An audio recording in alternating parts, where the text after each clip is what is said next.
Bienvenido a este curso interesantísimo de hipnotismo, que poco tengo que añadir a lo expuesto ya en el libro y en el DVD. Lo que sí te aconsejo es que leas y veas con detenimiento.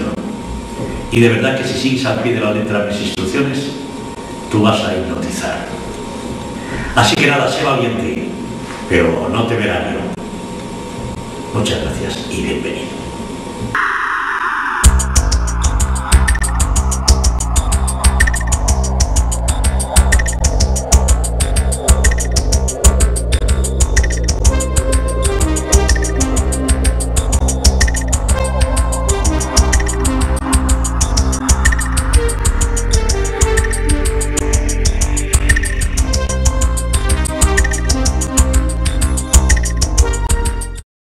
El hipnotismo bien usado puede quitar problemas, complejos, traumas, vicios, manías, de verdad.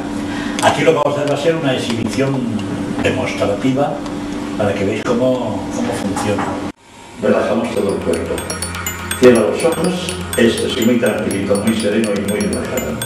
El cuerpo sigue viviendo. Esto es, cada vez más tranquilo. Contamos 1, 2 y 3, pues salimos. Muy bien, muy bien. Los brazos relajados. Sube. Cada vez más, cada vez más, cada vez más. 5. Está subiendo, subiendo. Se separa, se separa. Esto es. Te sientes cómodo y contento de hacer esta experiencia. Contamos 1, 2. Las manos empiezan a separarse cada vez más.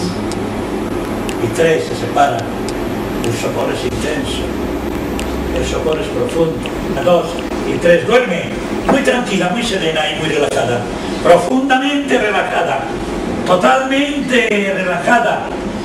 Ahora ya os vais a sentar, pero antes quiero deciros que el hipnotizador casi no existe. Ellos han querido, ellos lo han sentido, así que el aplauso es para ellos.